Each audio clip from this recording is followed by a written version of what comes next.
Most Americans agree there's never been a president-elect like Donald Trump. Nobody knows what I own. I have these guys. Maybe he's not worth $10 billion. I think he's only worth $7. We do get a glimpse in these financial disclosure forms, all 104 pages of them.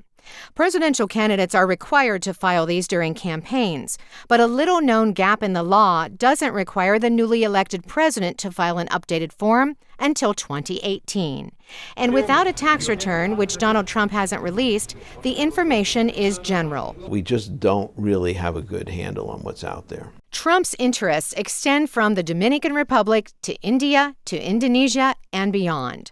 Not a problem for a successful real estate mogul, but complicated for a president-elect. So says Ken Gross, who advises political clients on ethics. In building these buildings, you may need permits or easements or permissions to build a bigger, better building. And now you're talking about an entanglement with the government. Trump has pledged to keep clear of conflicts, but just how is unclear. Here's what the Trump Organization sent VOA. We are in the process of vetting various structures with the goal of the immediate transfer of management of the Trump Organization and its portfolio of businesses to Donald Jr., Ivanka, and Eric Trump, along with a team of highly skilled executives. This is a top priority at the organization, and the structure that is ultimately selected will comply with all applicable rules and regulations. Donald Trump tweeted that he and his children will reveal plans December 15th to get him completely out of his business operations. American University's James Thurber says that doesn't go far enough. If I was the ethics czar, I would have a completely separated CEO and a board, a new board, without family members running the Trump properties and organizations throughout the world. Trump's financial disclosures show an income from Azerbaijan of $2.8 million in the last 2 years. It's related to the Baku Hotel. It's this 33-floor skyscraper that has yet to open. Donald Trump's daughter Ivanka posted photos of her overseeing construction, but the hotel is owned by the son-in-law of Azerbaijan's transportation minister, in a country that Freedom House gives its lowest score for political rights, citing graft and corruption.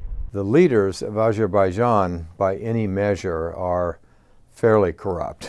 And if you do business with corrupt nations and their leaders, sometimes you get involved with questionable things. The Trump Organization also says it plans up to 30 hotels in China, while the organization's largest holding, in Manhattan, is partly financed by the government-owned Bank of China.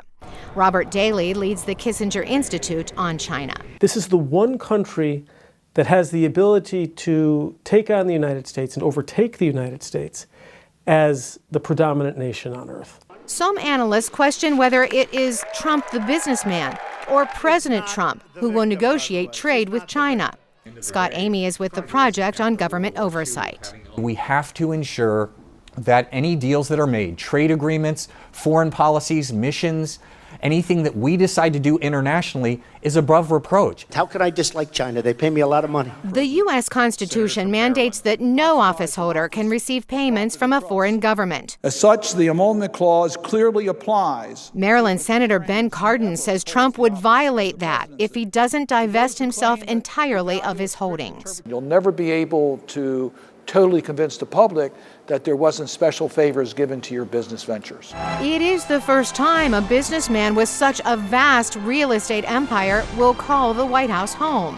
While there may be challenges, some say President-elect Trump's business background will be good for the country. Thank you very much. Carolyn Presutti, VOA News, Washington.